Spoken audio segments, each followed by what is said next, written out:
What is on top of the deck? What is on top of the deck? Oh, it's Lightning Helix! Oh my god! Oh my god! Welcome to Hunt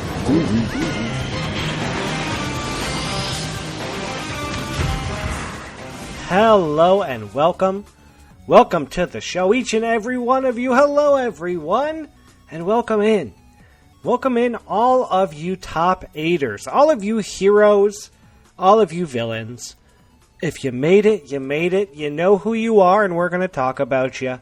Each and every one of you is special. You came a long way. You did a great thing. You all deserve it. Hello, everyone, and welcome into the show. This is, of course, Hunt the Week. Marvel Superheroes Week 6. I know.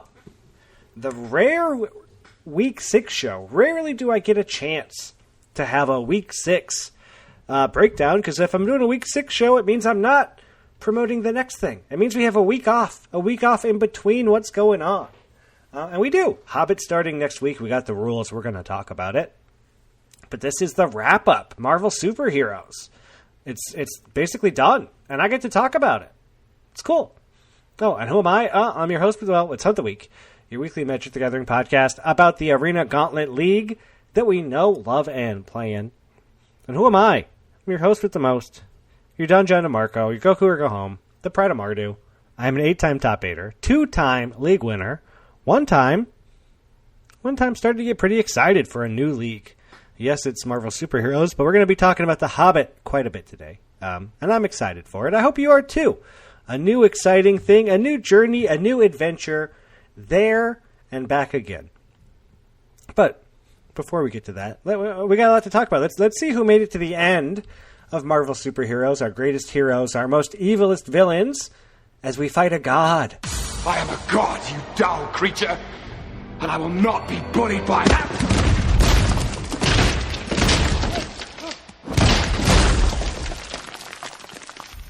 Puny God. That's right, as I record, currently 4:39 on Thursday. The league ends in 24 hours, but pretty much everybody has gotten their games in by now, minus a small few, and at this point, it's that awkward stage where there just isn't enough games left for anybody to really do anything. No crazy comeback, come from behind victories, wins, losses. Everything's pretty set. Let's take a look. Heroes.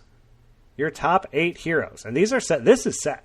Number 1, and pennant winner, recently came on the podcast. Please go back and listen to that. For doing great last league, they came on the podcast. And guess what? Pennant winner of this league. Holy cow, this guy's good. Tim A. Flavatog, 23-7. That's amazing. It's really hard to do. It's really, really hard to do. Number 2, Zach M. Marillium, 21-9. Number 3, Matthias H. Rezra, 21-9. Congrats, Matthias. Ryan M. Rern. Is that guy ever not finished in the top 8? 21-9. Sawyer T. the Soy Boy, 20-10. I don't mean to laugh. Sawyer would laugh too. He thinks that name is he thinks it's funny. 6-0 after going 4-0. Sawyer was 10-10. Ready to be eliminated. Won 10 matches in a row to go 20-10. Freaking awesome, man. And Sawyer hasn't even played in a lot of leagues this year. I think this is only his third, maybe, league this year. He hasn't been playing in as many. Sawyer used to be on the LC back in the day. Sawyer's a part of the Discers. But Sawyer is one of those people that in week 6, he just doesn't lose, man. Congratulations to see you do it, Sawyer. Huge win. Even if you had to beat my boy, Chris R. Sinkwater, twice in that 10-win streak. Super awesome. So cool to see it. And Sawyer's just like an amazing player, great guy. So cool. Greg B. Pillowswine, 20-10. Tim O. Zevin, 28, 19-11. Chris R. Sinkwater, 19-11. And of course, real quick, I gotta shout out my boy, Chris R. Sinkwater. Chris and I won a league together. We won a partners league, Neo Partners. His only top 8 was Neo Partners, and it was my last league win was Neo Partners with Chris. In that league, during the regular season, I had a little bit of a better record. I was playing the better deck. He had a deck that was much tougher and harder to pilot, I thought, and to win with. But in the Mega Draft, Chris 3-0'd. I don't know if it's true anymore, but I used to be able to say I was the only person to go 1-2 and win a league, because I went 1-2 in that Mega Draft, and Chris 3-0'd. And that's why we won. And we would always joke that, I carried Chris a little bit during the regular season, and he carried me through the Mega Draft for the win. And, of course, I've been talking to Chris this week, and he's been like, man, I'm real worried. I really want to make this top 8. And I was like, oh, come on, man, you're great. You're a league winner. I know you want one, but, you got the accolades a little bit, And he's like, well, I want to do it on my own, And I want to do it not a team league. In a 6-week league, of all things, too. This isn't a 3-weeker, like the team league was, where it was do good for a couple weeks and you're set. So big congrats to Chris doing it by himself, 1911, going to Marvel Superheroes Mega Draft and also being the most heroic person to do it, the highest hero score on the hero side, man. Congratulations, well earned, Chris. And over on the villain side, number 1 Nick A. Star 22-8. Number 2 Lucas M. Finley 2K1 21-8. Number 3, Jordan M. J.M. Tron, 21-9. Daniel G. Frisky Hobbit, 20-10. Caleb G. Why Not, 20-10. Jacob P. Pie Demon, 20-10. Jared C. Waffle Tiger, 20-10. And Charles B. Candy Daniel, 19-11. No 5-0s on the villain side. 6-0 from Sawyer. The rare 6-0. You don't see it a lot. Congratulations. So cool. Your heroes and villains. They're going to have some kind of mega draft. I believe that mega draft is going to correspond to certain packs that were open. The evilest villain to make it was Jacob P. Pie Demon. No. Charles B. Candy Daniel. -13 hero score. So congrats to everyone who made it to the top 8 for your respective side. Can't wait to see those matches go down. A lot of great players. All 3 of the Discers have made it. It's been a while since that's happened. Jordan and Daniel in the same Mega Draft with Caleb and Nick A. and Lucas. This Mega Draft looks insane. This one, these names are wild. But then the other side, Sawyer, Ryan M. Mern, Tim A., and Chris R. Sinkwater. Ain't none of this looking easy. It's going to be tough on either side to make it out of the way to the end. And I wish you all luck. But let's take a little bit of a look at the rules for The Hobbit. Because it's come out, and we know what's going on with The Hobbit. Oh, I got knocked out. I went 0-2. How did I do this week? I didn't do very good. I went 0-2. I had 2 losses to give before getting knocked out. Boom, boom. Got them both. Got knocked out. Feedback on the league. It was fine. I think this is the sets. Here's the problem. The set's fine. And I feel like the league design was fine. The hero score, villain score thing, I was kind of into it. I thought that was a neat design and cool thing. Playing with the coin flip, I don't know. I didn't think it was that bad. I didn't think it was that big of a deal. It was fun, but I also don't know that it really mattered a ton. Yeah, I don't know. It was fine. Everything about it just seemed fine. 7 out of 10. But The Hobbit. Tournament-specific rules, there and back again. We are met to discuss our plans, our ways, means, policy, and devices. We shall soon, before the break of day, start on our long journey, a journey from which some of us, or perhaps all of us, except our friend and counselor, the ingenious wizard Gandalf, may never return. We will each be placed by the ingenious wizard into companies of 7 players. With each company will have around 6 dwarves of established repute and at least 1 hobbit, a new player. Companies will travel together, departing from Hobbiton and traveling to the Lonely Mountain, where we will regain our rightful treasures from the wicked dragon Smaug. Okay. As players in your company win matches, your company will advance across Middle-earth. Each one of the 11 spaces on the map represents 1 additional win. Whenever any 3 players from your company each reach a new win count, your company moves forward 1 map space. Read that again. Whenever any 3 players from your company each reach a new... So whenever 3 people get 1 win, you move forward.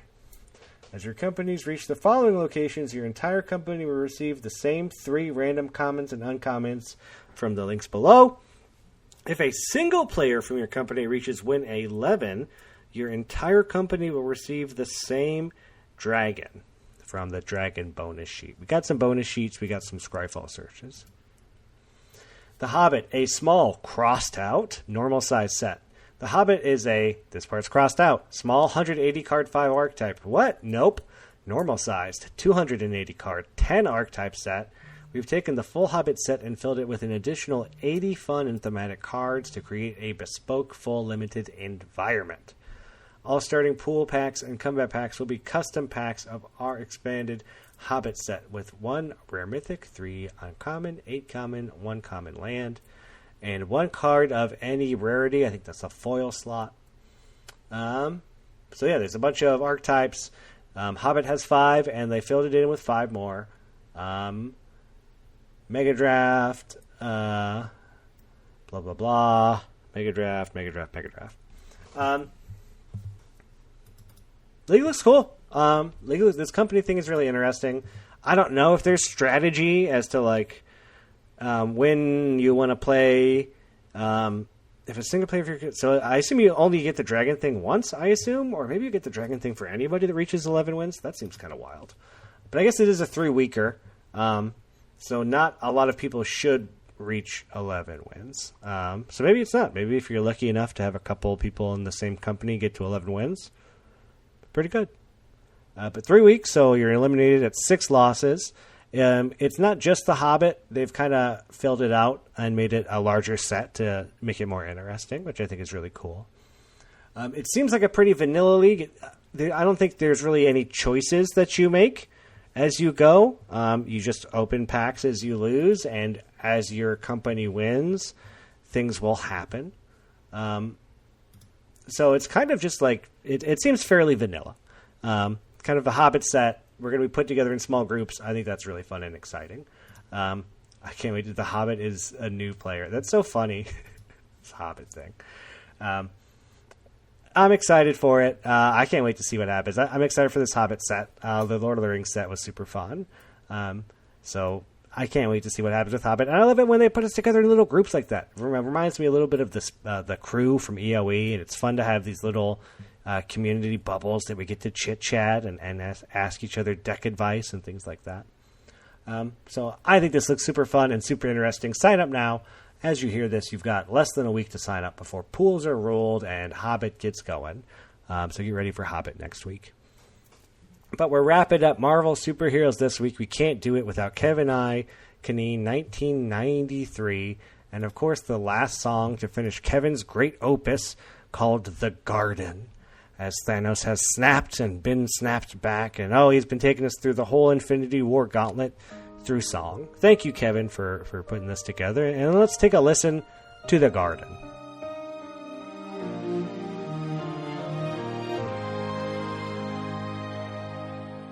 Breath returns,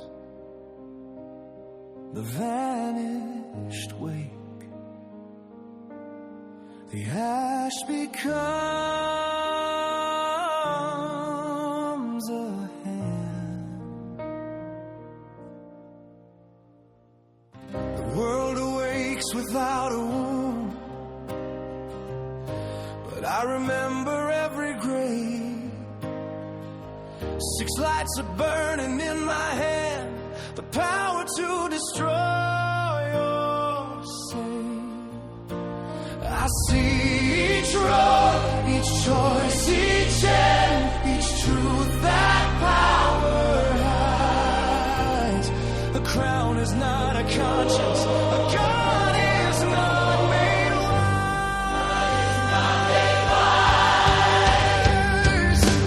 No throne can make us worthy, no stone can make us whole.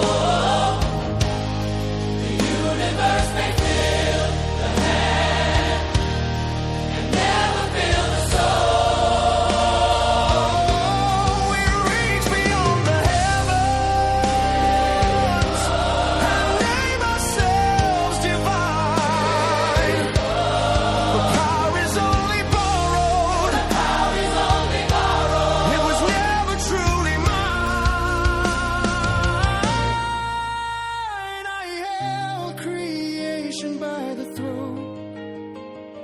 and heard the planets pray.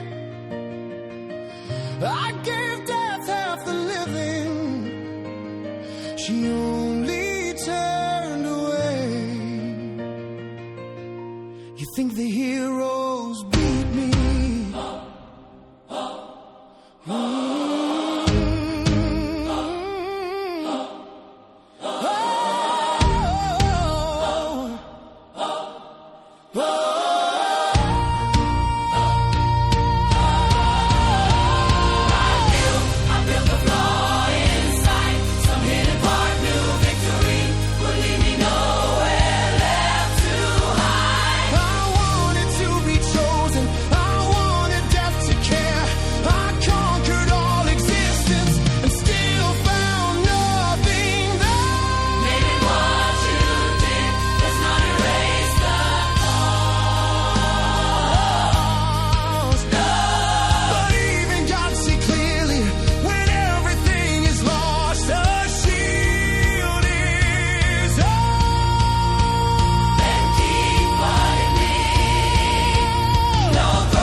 Thank you, Kevin. Thank you so much. Again, appreciate all the work that anybody does for the podcast. Kevin and also Buster included. So Buster sent me this, and this is super interesting. I haven't read this yet, so we're going to see how this goes. Buster said he got a mentor write-up for Jacob, our guest on the show this week, for me to read, but he gave it a spoiler tag, so it's all grayed out. I haven't been able to read it yet. I recommend you not look at it until you record. That way the audience can get your authentic first reactions. Let's go. The mentoring family tree of Jacob is a wild one. It starts off simply enough. Jacob already has been a mentor, although their mentee appears to no longer be in the server. Jacob was mentored by Charles B. Candy Daniel, who mentored 6 other AGLers, what we call Jacob's mentor siblings. These includes Chris P.R., Dark Dragonst, and Benjamin Ben J. Keep that name in mind. How could I forget? Another mentor sibling of Jacob is Zeke W. Smarmy Platypus. Get it, Zeke, who has mentored 6 people. This means Jacob has 6 mentor nieces and nephews. Among these are Archie B., Archie Baker, Dalton A., Melorine, Sean M. Stamack, Nick B., 11 Gamer, Gregory C., Big Chase, and wait for it, Benjamin M. Bench. I hear you all saying, Buster, you messed up. We already know that Benj was mentored by Charles B. I call this mentor co-parenting, and I found it in at least 4 cases across the server so far. For example, Just C. Venoslin, the Unjust, was mentored twice. Once by Alexis M. and once by Bob P., a.k.a. the mentor of Buster the Magnificent. Benj is a special case in my research, though, because they weren't just mentored twice or thrice or 4 times, but had 5 mentors across the 5 leagues they participated in. As a result, Jacob has a massive number of extended family mentor connections. I will leave you all with just one, though. Benj had Simon K. Game Boy 350 as a mentor, and Simon had a mentor, a name we don't hear much anymore, but a server great. This warms my heart. Jeremy E. Lorgoif. This makes Jeremy Jacob's grand step mentor and Jacob's half step mentor. I really miss Jeremy. That's really nice to hear. Jeremy was an awesome guy. He hasn't played in the server. I think he said he took a break from Magic sometime in like the last year. But Jeremy was a big community member, big part of the server. His bot used to host some of the bots. And he was, he had played in the Pro Tour. He used to be the guy I would ask to come on the podcast when I couldn't figure out who to bring on that week. I would just get Jeremy on, and he would come on. He'd come on all the time and tell me old Magic stories. And yeah, it's something I've been thinking about a lot lately. Actually, is how things change in this Discord and in this server. Which I brought up today. Someone was, I think Evan was talking about, the Texas crew. The Texas crew being, Dan A. Beat Down Bringa, Miranda, Black Canary, MSH Sepulture. This big part of the community, but they were really big in the community, maybe a year plus ago. I think they kind of fell out with the Universe Beyond stuff. They haven't been a big fan of it. I think. I could be wrong. Could be other things. Who knows? But I think when I asked them, they're like, yeah, we just don't really like the Universe Beyond stuff very much. So, we're not playing as much right now. But these people were, this show's been going on for, 4+ years now. And I've been in the server for 5+ years. So I've seen so many people come and go. People that have come on the podcast that, you have no idea. I've never mentioned their name because they left 3 years ago, We talk about Andrew M. Mopudafu, or Kyle W., Ether Engineer. Even Ryan D. The Slickness, who used to be in LC. The people that used to be in the LC. This guy used to be my rival. He ain't even around anymore. I don't even have my rival around to play anymore. I mean, I'll even say even Cody Race. I don't think you know that Cody's played in the last couple leagues. Although Cody's got his own things going on. But then, you also have all these new people that come in the server. Your Busters, your Nicks, your Tims, your Zevins, your Lucases. All these people, every league there's new people that come in, and every 2 or 3 leagues it's all these people stay, these Jacobs, these everybody, right? All these new players that have come in the last year, right, from these huge leagues that we've been having. And then there's all the history from before that, and that's Jeremy E. Lore Goif. Great Jacob's grand step mentor. Jacob's never even played in a league that Jeremy's played in. That sucks. Jeremy was the best. But I wish there was some kind of, the podcast is kind of this, but it's not, some kind of history. I know Adam talks about this sometimes. The history of the league, the people that have come and gone that aren't here anymore. And there's been so many people that have won leagues, and they also have people like Noah B, Cisco, Jake, the man Mulcahy, people that you just know their names because they used to be around so much. And now they're not. And it's a bummer. But again, most people move on for their own reasons and good and better things. But that's always something I think about as someone who's been here a long time and has kind of been chronicling all the people in the league, and Buster's doing a very similar thing with this family tree. It's been a while. Some of these names I've never heard of, and some of these names I haven't heard of it in a while. And it makes me reminiscent. It makes me nostalgic to think about the good old days of Jeremy being the old man, grumpy old man, complaining about things in the server. And he ain't even around anymore, and it's a bummer.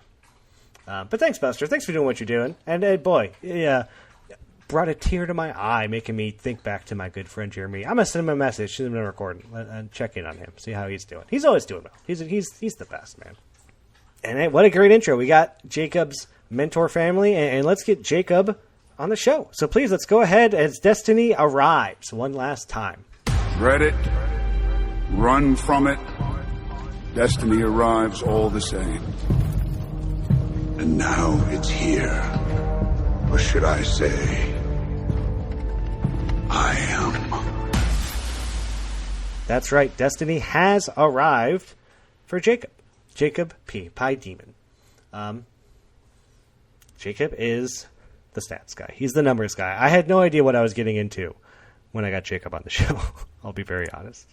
I know Jacob as a guy who will post a bunch of numbers. Here's the thing. I'm not a numbers guy, and he's very much a numbers guy. He's a stats guy. So I think stats are super interesting, but I can't look at numbers and understand things like that. That's not how I work. And Jacob's a numbers guy, and oh boy, was he fun to talk to. Jacob was great. Jacob was awesome.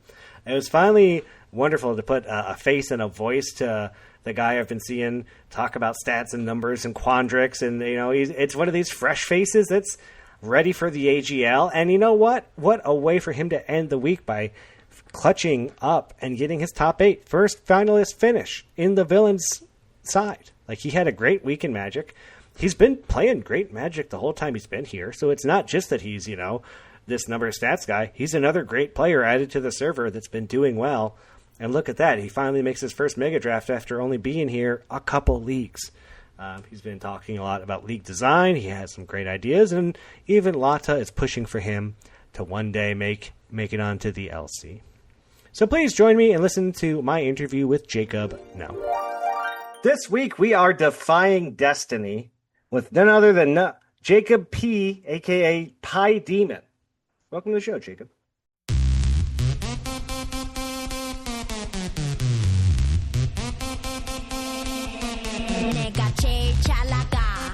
Hey, happy to be here.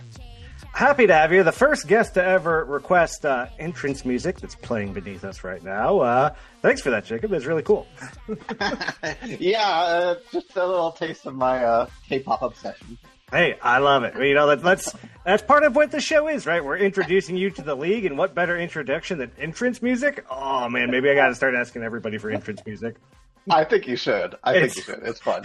It's a good idea. Is it more work? Yes, it is. But it's easy. It's easier. Jacob, thanks for coming on the show, man. I appreciate your time. I appreciate you doing this. I want to start where I always do, which is, when did you start playing Magic? Yeah, so funny story. I first played Magic when I was around 8 or 9 years old. I was living literally out in the middle of nowhere, on a mountain in a forest, away from society. I'm not exaggerating. We had no running water, no electricity, no school. I was just out in the middle of nowhere, just a savage beast. And there was one kid within 5-mile radius of us, and he had some Magic cards. This was 95, 96, something like that. Wow. And so I didn't know what I was doing. He didn't know what he was doing. We just go over and play some Magic cards. And that was my first taste of Magic. I didn't really get the game till I was in college or something. But that was my first taste of the cards. I actually ended up playing a lot of Pokemon trading card game for a while after that. But yeah, that was my first taste. I have no idea what cards we were doing or what if we were following the rules or whatever. But that was fun. So you're an old school guy, dating way back. But when did you start playing? When did you get into what was the first set you remember as I came in around blank block? Yeah, I came in around Return to Ravnica, a little before then. But Return to Ravnica was all right, I've got Moto installed. I'm drafting. This is now a thing. I'm now spending hundreds of dollars on on this client and grinding and trying to figure out how to go to infinite, listening to LR limited resources. That's when that's when things took a turn. back when you could sell the cards you opened for money, that was a beautiful time. I mean, you still can't go to Moto and do that, but you got to play now. You got to play in Moto. When we got Magic Arena, it's hard. Do you still play that at all? You're only Arena these days. I'm only Arena. I made the transition probably 7 or 8 years ago. Whenever MTG Arena really took off, I made the swap. And I mean, Moto was fun for a while. One of my favorite things about that was doing set redemptions. Oh yeah, getting one of every card. That was awesome. And so I still have a bunch of cards from that era when I was able to complete the set. That was the best part because you would just draft on Moto, so you had one of every card, and then you sell the expensive ones as you get them, and then buy all the other cards. Exactly. Yep. Exactly. And then you redeem it. You got one of every card in the set. I got 4 cons. I remember I played the crap out of Cons of Tarkir back then. I think I had 4 sets of Cons of Tarkir. Oh wow! Once I got one set, I was all right. I was building cubes and stuff for my friends, so I didn't really need multiple copies. Oh yeah, these cards do nothing. They sit in a box in a exactly. box. They don't do anything. That's how it is for me now too. Yeah, but at the time it was fun. And it's cons. So besides the fetch lands, ain't nothing worth anything in that Right, set. right, sure. uh, so were you always a limited guy, or do you play other formats? Are you a limited guy? Are you a commander guy? Are you a I standard guy? am I am 100% a limited guy. Yep. I've tried constructed, it's just not for me at all. After I play a deck like 5 or 6 times, I'm like, all right, I'm bored. Let's move on. So like limited is like all I can really handle. Like even this league, like I thought I was like, oh man, 30 matches with the same deck, but there's enough variation. Like things are changing. It's not the same deck the whole time. Like Exactly, yeah. It's 30 games. Sounds like a lot, but halfway through it, you've added in Right. 5 packs of some weird stuff. exactly. Same with everybody else. But what a great segue. Let's talk about Marvel Superhero League. Let's start with, what are your thoughts on the mechanics? The dice roll. I've seen you in the Discord talking about how strong you think it is to go first. Do you think that was a big strength? Did you play towards that, or what are your thoughts? I had waffled a lot on like what I thought like was the optimal strategy. Having played it a bunch now, I don't think it was like a super like impactful thing. I mean, maybe I'll go back and do some more fun analysis and see if I can find some edge or whatever. Yeah. But no, I decided early on, I was like, no, I'm going all in an OTJ. Like I want some of those crazy rares. Like I didn't end up getting anything spicy, but like I was like, I don't care as much about that. I want something like absurd. I mean, OTJ is a great spot. I lost to Bonnie Paul twice. So yeah, like I wanted like a Bonnie Paul. I saw something get like Terror of the Peaks. I was like, oh yeah, give me some of that. Like I lost to Terror of the Peaks. I lost to Bonnie Paul. Yes, these are cards I lost to. Thanks for bringing that up. I'm with you. I think the dice roll thing was fun. The coin flipping thing was really cool. It was a cool thing to mess with. I think I enjoyed that, but I also don't know that like it was a big deal. At least not unless you built your deck to be like the most aggressive. Right. And I don't know how many people were able to pull that off. Right. Yeah, I think if you were able to get a really strong aggressive curve out, that could make a difference. I went the other way and built like a very like controlling, grindy deck, so I felt like going second isn't really going to hurt me too much, and I don't think it has. I think there was a while where like I have like -11 hero score or whatever, and I think there was a point where I was going second like almost every game, and I won like game one like 7 or 8 times in a row. I was like, game one was not really a problem for me. Yeah, I agree. I don't think it became like oh my gosh, I gotta try and find someone with a lower hero score than me. Right, right. It just was how it was. I enjoyed the sets, the mechanics as far as picking sets and messing with the hero score. I thought was super fun. I liked a lot. Yeah. So you like playing with some OTJ? Sounds like a big fun time for you. Yeah. I mean, like I said, I didn't get any of the crazy fun rares, but I did get a couple of the little ravens that ping whenever you commit a crime, and those guys are doing work. Are you still alive as we record, Jacob? I know you were nearing death. I have clawed my way up to 1910. So, but I'm really stressed. Like 1910. That might be good enough. It might be good enough. I mean, I have one more game. I'm like scared to actually play it out because it's like if I go down to 1911, I'm looking at the standings, so I just know Adam, who's at like 17-8 right now, it's gonna pass me by, and I'm gonna be so mad.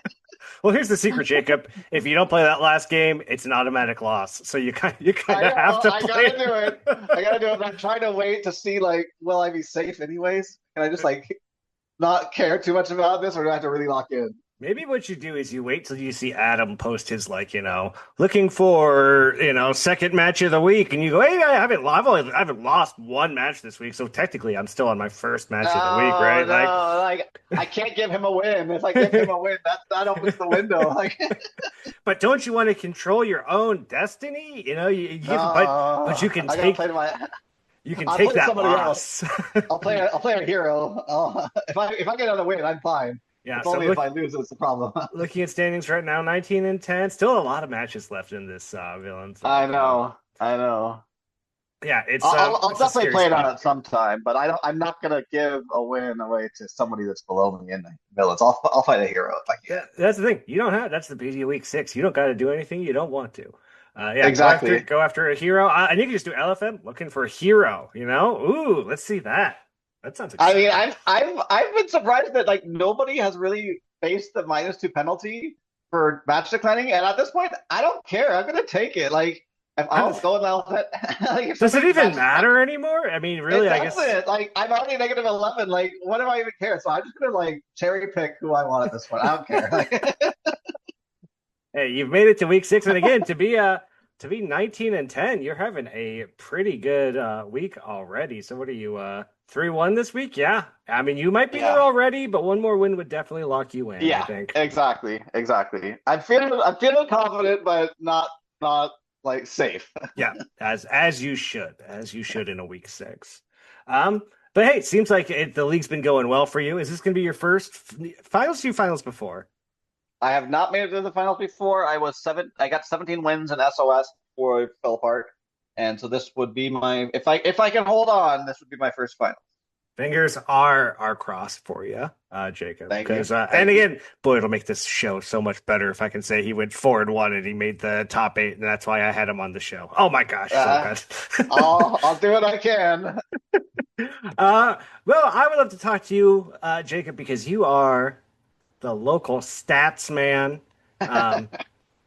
And that's kind of been your thing since you've come into the league. You came in as a Quandrix guy, who are the big math guys, and boy, did you make it known right away that you're in the right place.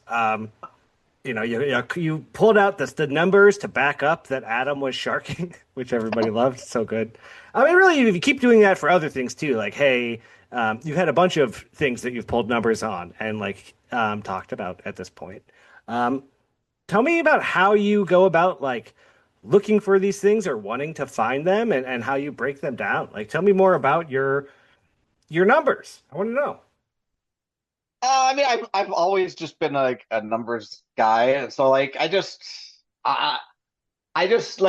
We'll just notice something, and I have the luxury of having some free time to dig into this, and I'll just follow where my curious mind leads. And I don't post everything because a lot of times it goes nowhere. Sure. But when I find something interesting, I try to share it. And I mean, a lot of these things that I share, I didn't even necessarily expect it to blow up. But sometimes I hit a nerve. Hey, you're not the only numbers guy out there, and sometimes you are calling people out specifically by name. That's. Well, let's at least say when you're hitting a nerve is you going, "Hey, I'm calling you out, and this is why." That one. I mean, he had it coming. Hey man, you ain't the first, and you probably won't be the last. But tell me, so what do you think is one of the more interesting things that you've discovered through looking at the numbers here? Nothing that I haven't already shared. I think that I think what all of my analysis shows is just how cool it is. I mean, to me, the league is just awesome. The fact that there is all this data and that you guys have done such a good job preserving it, and that there is just the opportunity to find these kind of insights is really incredible. I mean, to me, it's just like a gold mine because I just have years and years of all these stats. I mean, one of the things that I'm still trying to sort through that I haven't had a chance to come up with anything that's worth publishing. As far as we could call it publishing. Sure. Yeah. It's I'm trying to find a way to go back and analyze all the old finalist draft decks and stuff. All we have is all the screenshots. I'm trying to figure out a way to extract what the card lists were from that and see if there's something I could do with that. But it's I don't know. Yeah, I mean, there's just so much data. I just find have so many ideas of things I could go back and oh man, what's the best rare in this set, or who won the most with that, or whatever. I don't know. It's fun.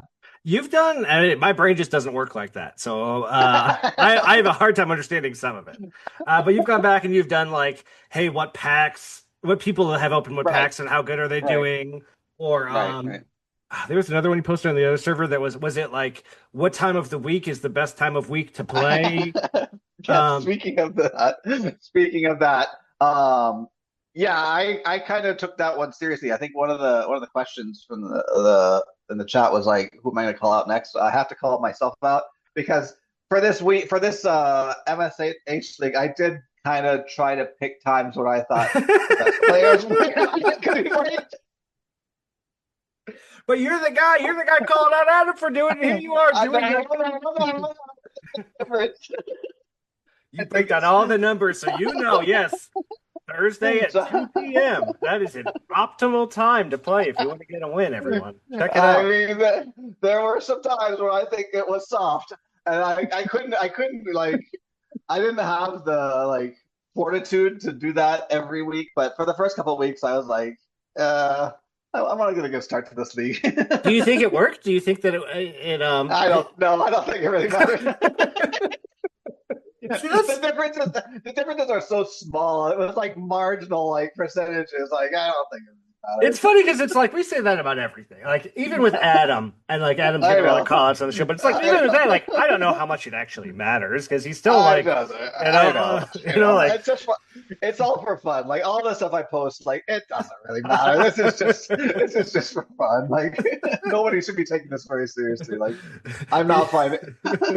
But you're picking your matches based off. I did. I was like, okay, well. The problem I saw was like I usually like am so impatient. Like as soon as rollover, I'm like, man, Yeah. I want to jam. Like I want to play some Magic, but like that's like the worst time to play. It's the worst. And so like it just kind of helps me like just take a step back, spend some more time sparring, spend some time more looking over my deck. Which I think if anything that was more helpful. Just like regulating myself. Yeah. Because otherwise I was just like diving straight into the like worst time to play.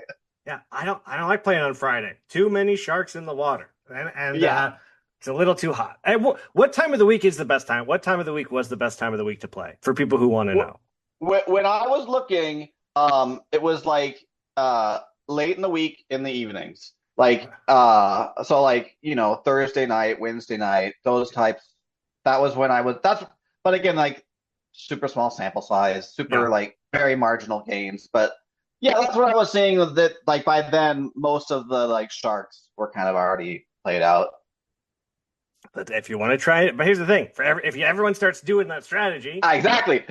Now that I've said it, it's not going to work anymore. Yeah. So because everyone's going to go, Thursday night, and then everyone that's been waiting to hold on their games plays against everyone else holding their games, and everyone's trying to shark each other. Exactly. Well, Jacob, I would love.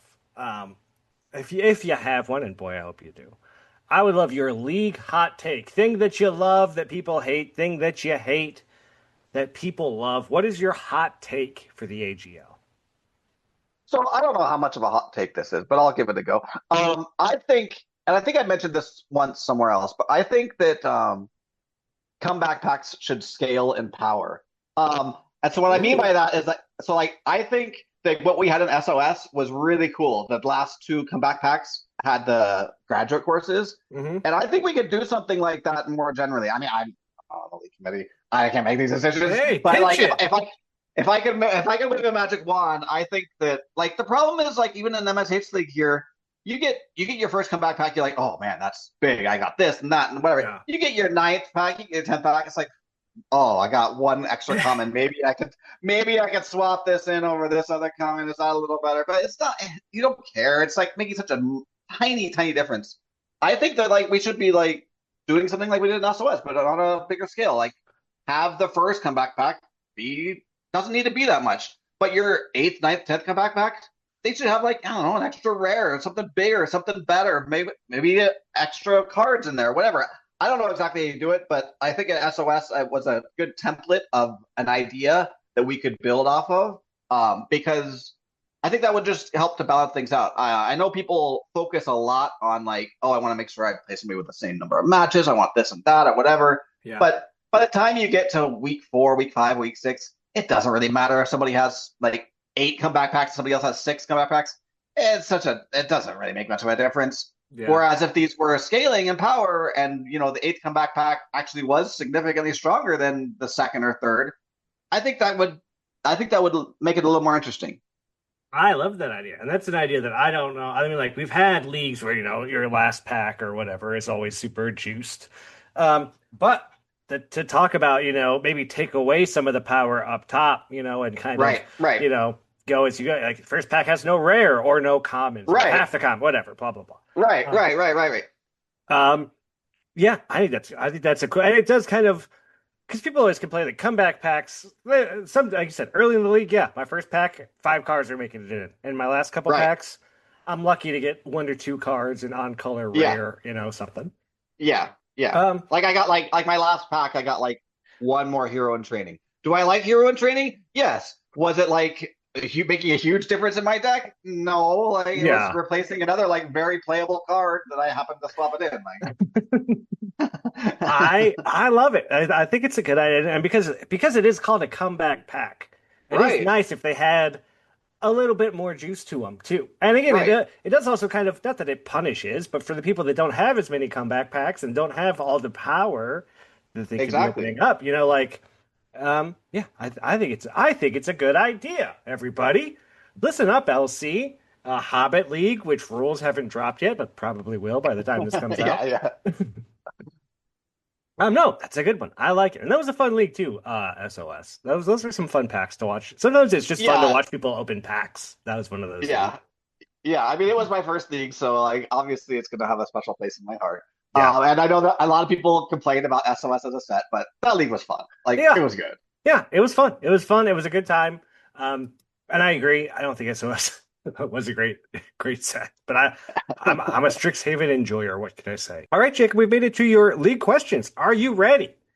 I am ready. Let's do this. All right, our first question, which is not a question, but we're going to read it anyway. Alex L. Poison Chicken, not a question. Thanks, Alex. But I really look forward to your next statistical based call out. People love your stats and the work you do, man. That's awesome. People love seeing, reading the analysis. They like finding out stuff, even when you're calling people, and when you're not calling people out, all this stuff. I'm glad. I mean, that's kind of what makes it fun. I mean, I want to be a part of the community and like contribute how I can. Yeah. And that's the thing. If you're not a guy who wants to do a podcast, maybe you're a guy who wants to deep dive into some numbers and go, yeah, there's something going on here. There's something wrong, or there's something right. You guys do a good job. Look, the numbers back it up, or whatever. Yeah. Our next question, Tim A. Flavatog. Outside of magic or work, what else do you get all in deep dive analytical on? Well, first of all, small correction. I do not care much about my work to do anything like that. This is I just do for not- fun. Yeah, yeah, no, yeah. Anyways, my job is my job. No, the kind of stuff I deep dive on is like games. I've always been like a huge gamer.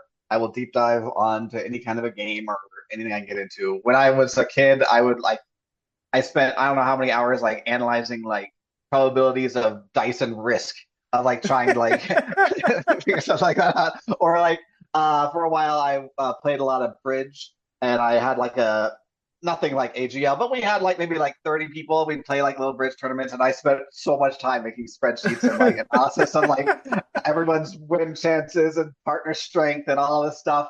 I really get into I play some roguelikes like Dungeon Crawl Stone Soup. I've gotten really into that. Mahjong, I've gotten into some of the stats on that. I played Kaizo Ironmon for a while, like the Pokemon thing where you have to like it's the whole thing. Yeah. I've spent a lot of time analyzing that. Like any kind of a game where like that's my jam. I'm a probability nerd at heart. When I was younger, I studied a lot of probability, and like that's where I live. As a gamer, what are you playing recently? What's something or a recommendation you could have for maybe some people in the AGL?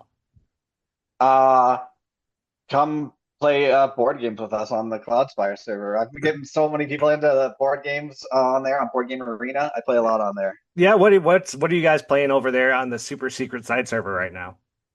Uh, we got like so many different asynchronous games going on right now. But the most fun one I think that I've been a part of has been Heat. It's like a little race car game. Oh yeah, I saw someone talking about that. That sounded really neat. You're not in the side server. Get in the side server. Lots of weird fun stuff happening in the Yeah. side server. Hack or Zach H. Hack Zolt would love to know: is it a pie in the shape of a demon or a demon made out of pies? Easy questions. A demon made out of pies. Think like Pizza the Hut. Okay. Easy question. Where does this name come from, Jacob? Where did you come up with a pie demon? It's like this. I don't know. I'm not good at coming up with names. So like, but this one kind of was like an evolution of when I was a teenager. I played this game called Fable. and the Yeah. original Fable. And so in that there was like you could get like silly titles or whatever, and one of them was Pie Master. And then eventually that kind of I used that as a screen name for a while, and eventually it kind of morphed into Pie Demon. I don't know. I'm not clever when it comes to names. Hey, it works, and you see it as more of a Pizza the Hut, so a pie monstrosity Yes, exactly. that has come to life and is evil in some way. Exactly. I like it. The pie demon. What flavor of pie? Or is it like evil flavor?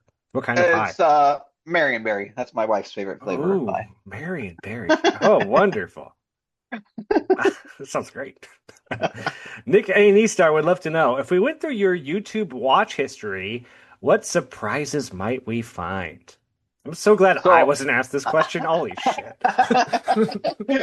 So honestly, I don't watch much YouTube. I never really got into it. But the one thing that like does sometimes catch my eye are like Elden Ring videos of people doing crazy stuff on there. So that's probably the only thing that I have on YouTube videos that I've ever. I don't like browse YouTube, but I do browse Reddit, and sometimes somebody will post some crazy like no hit this guy or whatever, and I love that game, but I am not gonna. You watching a lot of Let Me Solo Her? Yeah, that kind of thing. Like those are so fun to watch because I just know like I could never in my wildest dreams do some of these things. I did really enjoy playing that game, but I played it the wrong way. Like I found ways of like beating the game without having like any technical skill whatsoever. Like hey, if it works, it works. It's a part of the game. It's a feature, not a bug. Exactly. And what a great game that is. I love all the Souls games. Elden Ring's real good. Those are some fun games. That is another game where I really spent a lot of time analyzing the numbers, and that was how I would find like ways of like beating things. Like what? What numbers are you analyzing? Like there's a lot. There's a lot. Like boss drops or like paths? No, or like I'll like so. It started because me and a buddy who are both like not very good at these games, we both had this kind of like bet between us of who could speed running faster. Sure. And so like I was like trying to find like how could I make a character efficient with the fewest level of levels and the fewest amount of experience, and yet still be able to equip certain items and make certain builds work and fit together. And so I spent a lot of time like theory crafting and building stuff. Like I got under 3 hours. Really? Yeah, I did. You don't think you're good at the game, and I'm not. Like I beat it in 3 hours without like I can't parry, I can't like do anything. I just found ways of like rotting and running away and like like just like stupid stuff. 3 hours is insane. Holy shit! I found like a very optimal route for my play style. Very optimal. Very optimal just sounds like a word you say a lot, Jacob. Like, this is the Our next question is from Jack H. Rakic. Who's next on your list of people on the server to call out? Who should be afraid, Jacob? So I already called out myself for earlier, but one call out I want to make in a good way though. I don't have any like negative call outs, but I do want to call out Tim A. He has been killing it. I don't know if you guys have been paying attention, but in the last 3 leagues and the zombie league, his win rate is out of control. Like if anybody's gonna look at you need to like analyze the numbers. You can just look at the guy, how many wins and losses he has. It's insane. And we both started at the same time, and we're both in Quandrix, so I gotta give a shout out. Tim has been crushing it. He's been on top of it all league. This league, he just finalized the last 2 leagues too. Like no, it's nuts. And he's doing it now. He's a shoo-in for player of the year, I'm sure too. Like he might need to take the pennant in this one too. Like it's crazy. Yeah, Tim is again, if you're a big fan of Tim, go back to listen. I had him on like a month ago. I want to say super nice guy. He's got some good corgis. Check out you want to see some pictures of some cute dogs? Come to the side server. Look at Tim's dogs. Oh my god, they're adorable. Our next question is from Evan C. Piece of Crab. Are you a fan of Redwall? Tell us about it. If not, tell us about a close equivalent that you are a fan of. I am a huge fan of Redwall. I'll probably clue like one of my somewhere. I have like so many like aliases in Discord, but at some layer of the Discord aliases, I have a reference to Redwall in there. When I was a kid living out in the middle of nowhere, I read all the Redwall books. Like I got totally into them. My daughter now is actually like the age I was around this. My daughter just turned 8, and so like I was excited this year. I was like, oh cool, I can start reading these books to you. You'll really like it. I love these as a Yeah. kid. And we got a few chapters in. She's like, Dad, this is so boring. And I'm like, I'm like, yeah, maybe you kind of have to be like in the middle of nowhere with no screens and literally nothing else Yeah. to do. Having just like Bluey on changes so much, like Yeah, exactly. we didn't have Exactly. things like that. That's not fair. Yeah, I mean, she does like to read that, but her favorite, she's more into like wacky stuff. Roald Dahl is her favorite. So, Oh, see, that's a good one though. Roald yeah, Dahl. yeah, which has been fun. I've been so good at digging through people's like Discord and finding that one weird thing that they've like made a reference to and then asking them about that. So thank you, Evan. Yeah. That was a good one. Chris K, Kaiser Roll 802. Would love to know what's your favorite draft set and favorite 2-color archetype to draft? And do you dive into the data of current draft sets or is the time with analytics saved for the AGL? I mentioned earlier that like I started around ATR, RTR. That's when I really got into it. And so my favorite, like, I mean, I loved RTR and I loved Innistrad and like some of the ones that are people's like all-time favorites, or even like Kamigawa, the Neon Dynasty, whatever. Like I was not a favorite, but the one that like has a most special place in my heart was Gate Crash, right after RTR. Ooh, interesting. I played so much of that, and I think that was like my peak in terms of skill. Like I was just like crushing it. Like so, I mean, I really like that. That set. That was a lot of fun for me, even though it's not like an all-time favorite for a lot of people. That's the one that has a special place in my heart. In terms of color pair, surprise, surprise, blue green. Blue Bonders green. colors. Like if I'm drafting anything and there's an opportunity to just like start drafting blue green and just like ramping into total nonsense to where like I don't even have to care what my opponent is doing anymore because I'm taking like 20 turns and drew like 30 cards. Like that's what I want to be doing. I want to just invalidate their entire plan. Blue green got so good at drawing cards in like the last few years. Exactly. Like blue green is a place to be, man. Big old beaters, tons of cards. You still kill everything. Yep. It's great. Yep. I love it. And do you dive into like stats of like sets, or is that mostly an AGL thing? It's mostly an AGL thing. So like in general, like I don't get super like interested in a format or a situation unless it's like a small group setting. Like for me, like what makes AGL so special and so fun is that we're not thousands of people. There's not like or hundreds of thousands or tens of thousands of people I'm competing against. It's a small group. Like I can see the names, I can know the people. That makes it so much more interesting to me because nobody has looked at these numbers before. Nobody has analyzed this. Like this is all fresh, like interesting things I can find, novel insights I can find. When you're looking at something like 17 lands, it's not as interesting to me because it's just already been super overanalyzed by people that are a lot smarter than I am. So I'm not going to find a cool new novel take when the best people in the world have already analyzed this. Have you been playing Johnny's Zombie League, where the cards that don't have data? Is that driving you crazy, or do you love it? No, I love it. I love it. No, I don't even look at 17 lands. Like I don't. It's not fun for me. Like I like finding my own takes. I like even when we're like talking about a new set or MSH or whatever. Like people will start quoting 17 lands, and I'm like, whoa, like I don't know. Like I like figuring stuff out for myself. Yeah. I agree. And then, man, that Zombie League is real fun if you just want to figure out what cards are good exactly. by looking at them. Exactly. I haven't been doing like super well in there, but it's been fun. That's the thing. Super fun. Yeah, I feel the same way. It's like I haven't been doing great, but like these cards are fun. I had no idea they existed, and like I love just figuring it out. Like it's so neat. Exactly. And, like, it's so rare to like look at cards and not have data on them, like in this day and age too, which is I don't know. It's really cool. For sure. Our last question comes from your Quandrix brother, Buster S. Hugester. He would love to know, how do you think your life would be different if you hadn't been randomly placed in the best school?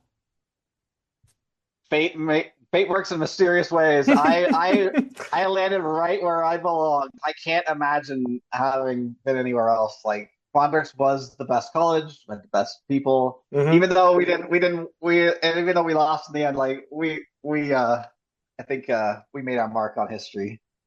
I think so too. And again, you could have been putting about as soon as you started posting math formulas and analytics and data. It was like, yeah, the Quandrix guy's back at it again, guys. Come on. No, it was perfect. It was. I'm so happy that it all worked out like it did. I don't know. It would not have been the same in any other way. I think the Sorting Hat knew where I belonged. I think, and again, it worked out. You've been a great member of the community. People love seeing the stuff you break down, and you've had great ideas for things to change within league, or things to change within matchmaking, or this or that. Like, I don't know. It's been great having you, Jacob, and I think we're all happy to have you here. Awesome. And yeah, just to be clear, the spirit of Quandrix lives on. We are all still like together and hanging out and chatting, and we have our own server. And I don't know about all the other colleges, but Quandrix forever. Yeah, that's the one thing. If people don't know, Quandrix, the group chat, lasted like forever, and yeah, they still hang out and have their own side. But I'm trying to even think about what college I was in. I can't even remember right now. But like we stopped talking right away as soon as it was over. We never talked again. So that's just how it was over here at Lorehold. We were Lorehold, of course. But no, we didn't do great, as Lorehold doesn't tend to do. And then we moved on. Well, Jacob, I want to thank you for coming on the show, and I want to thank you for all the time you put into looking in things at the AGL and the ideas you come up with. People love it. A few people asked me to have you on. You're someone that people want to hear from. Awesome. So thank you. Thanks for coming on the show, and thanks for being a part of the community.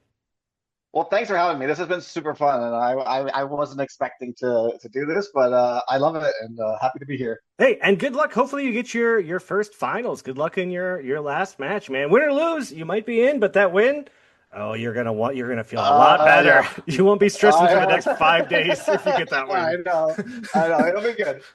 Win or lose, it'll be good. And even though I don't make it, there's always next. Yeah, I must say, if you don't make it, you're just getting closer and closer until you do. Exactly. That's all you got to do. Well, good luck out there, and we'll see you back here for the Hobbit. Awesome. Thanks so much. Again, Jacob was great. He was really wonderful and fun to have on. He was a fun guy. Only person I've had ask for intro music. So I don't know. In the future, if you want intro music, let me know. I'll put it in for you. I guess we're starting all kinds of new things here. Thanks, Jacob. And that's going to do it for the show this week. Get ready for Hobbit. They're asking for people to beta test it, to take a look at it, look at the set. If we need to make changes, now's the time to do it. But you got to look now. You got to be the change you want to see in the league. If you want to fix the set before it comes out, you got to look through it. You got to figure it out. Play some matches. See how it's working for you. See if it's any good. And get excited. New set, new league, man. New league is always the best. And this time next week, we're going to have new pools. We're going to be talking to somebody all about all these new rules. And maybe I'll have someone from my company come on the show. Or maybe I'll get a whole company on the show. 7 people at once. That doesn't sound like a hard thing for me to plan at all. But hey, maybe we'll try. I don't know. Until then, I hope you're excited. I hope you're wearing your ring. We are going there and back again. And Frodo, Bilbo, all of them. Well, not Frodo. He's technically not there yet. But Gandalf and Bilbo and Smaug. And I don't know The Hobbit as well as I know Lord of the Rings. I'm sorry. A bunch of dwarves. I think some elves are probably there. Until then, until I wear that ring, I hope you get to keep a good 7. Because that mega draft is coming up. And you got to have it going, man. Full 7 cards, good hand, taking you all the way to the finals. And I hope that Shuffler's in your favor, because it really needs to be. It really does. It's hard out there. Sometimes you get to week 6 with 2 losses to give, and you go loss, and ooh. I guess I'll play my zombie matches and go from there. Get ready for Hobbit. Pack it up. We got Player of the Year coming out soon. Get ready. Until then, I guess this is Go Home. Bye, everybody.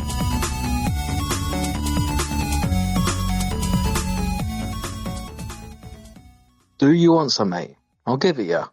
You want some? You want some, do you?